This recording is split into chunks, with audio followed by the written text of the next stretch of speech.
आज हम पढ़ेंगे लीलाधर मंडलोई की लिखी हुई कथा, जिसका नाम है तातारा वामीरो कथा।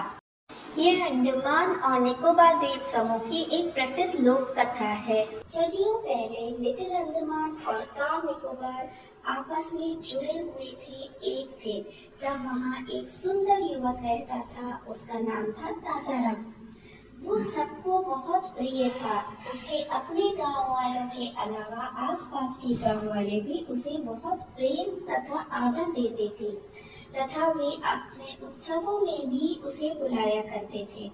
तातारा के पास लकड़ी की बनी हुई एक तलवार थी, जिसे वो हमेशा अपने पास रखता था, परंतु किसी ने भी उसे तलवार चलाते हुए नहीं देखा। लेकिन सबका मानना था कि उसकी तलवार में एक अद्भुत शक्ति है। एक शाम तातारा समुद्र के किनारे टहल रहा था।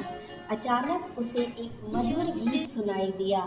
उसने देखा एक युवती बेसुध होकर श्रृंगार गीत गा रही है। अचानक एक समुद्री लहर ने उस युवती को भिगो दिया और उसने गाना अपना रोक दिया। तातारा बोल पड़ा, अरे तुमने इतना मधुर गाना क्यों छोड़ दिया? वो युवती इतने सुंदर युवक को अपने सामने देखकर चौंक पड़ी और बेरुखी से बोली, तुम मेरा गाना चुपचाप क्यों सुन रहे हो? लेकिन तातारा तो बेसुध था। वो फिर से बोला, तुमने गाना क्यों बंद कर दिया? गाना पूरा करो। उस युवती ने बेरुखी दिखाई। तातारा ने फिर से कहा, गाओ ना। अब वो युवती खींच कर बोली, क्या तुम गांव का नियम नहीं जानते जो गाने के लिए कहे जा रहे हो? ये कहकर वो जाने लगी। तातारा बोला, मुझे माफ कर दो, मैं तुम्हें देखकर विचलित हो गया था। अपना नाम बता दो। तब उस युवती ने अपना नाम बताया, वामीरो। तातारा को लगा मानो किसी ने उसके कान में रस घोल दिया हो। तातारा ने उसे कल फिर इसी जगह आने को कहा। वामीरो ने मना किया और लपाती गांव की ओर दौड़ पड़ी। तातारा ने फिर कहा, मेरा नाम तातारा है, कल मैं इसी चोन पर तुम्हारी प्रतीक्षा करूंगा। वामीरो भागती ही रही।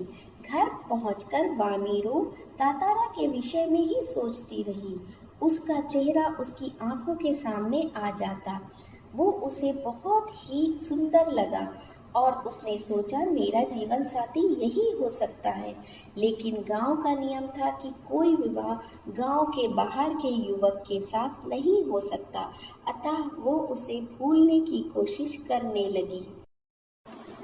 तातारा और वामीरो दोनों को रात काटनी मुश्किल हो गई। दोनों पूरी रात एक दूसरे के विषय में ही सोचते रहे। दूसरे दिन शाम होते ही तातारा लपाती के समुद्री चोन पर पहुंच गया और वामीरो का इंतजार करने लगा। अचानक उसी नारियल के पेड़ों के बीच एक छाया उभरी दिखी। वो वामीरो थी, जो बचते बचाते छिपते छिपाते वहां आई थी। दोनों एक दूसरे को देखकर ठिठके, मौन, निशब्द। अब वे रोज इसी तरह एक दूसरे से मिलने आते और मौन रहते। दोनों एक दूसरे को निहारते रहते। लपाती के युवकों ने इस मूक प्रेम को भांप लिया। ये बात गांव भर में फैल गई। दोनों अलग अलग गांव थे, अतः उनमें संबंध होना संभव नहीं था।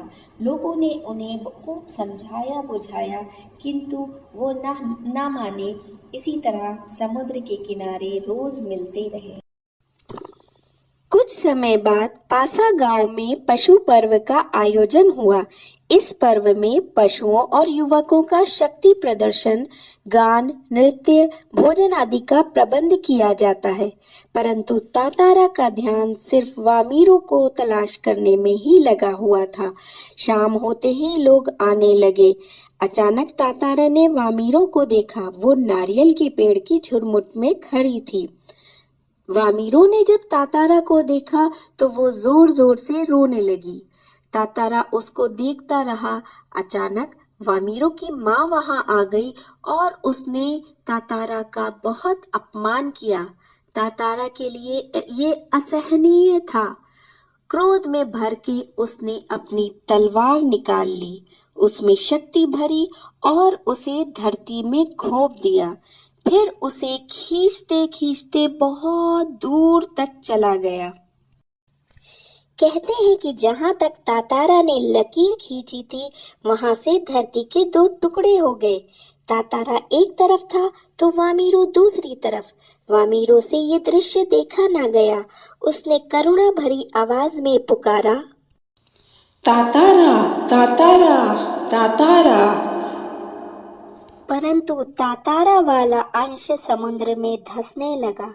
जब तातारा को होश आया तो उसने छलांग लगाकर दूसरा सिरा थामना चाहा, किंतु उसकी पकड़ ढीली पड़ गई। वो समुद्र की तरफ फिसलने लगा। उसके मुंह से सिर्फ एक ही शब्द निकल रहा था, वामीरो वामीरो वामीरो। तातारा बहता हुआ ना जाने कहाँ निकल गया, किसी को पता ना चला। उधर वामीरो पागल हो उठी। उसने खाना पीना छोड़ दिया। वो घर से विलग होकर अपने तातारा को वहीं खोजती फिरती थी, लेकिन उसे कोई सुराग ना मिला।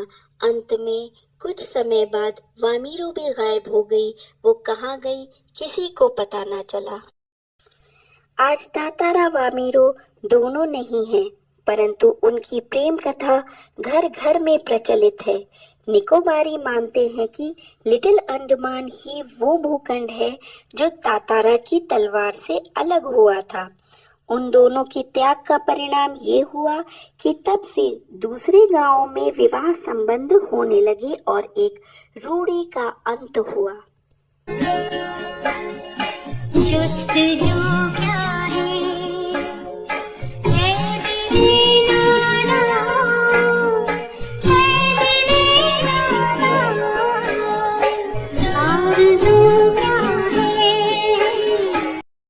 पाठ से संबंधित समस्त अभ्यास कार्यों तथा प्रश्नोत्तर की PDF कमेंट सेक्शन से डाउनलोड की जा सकती है। धन्यवाद।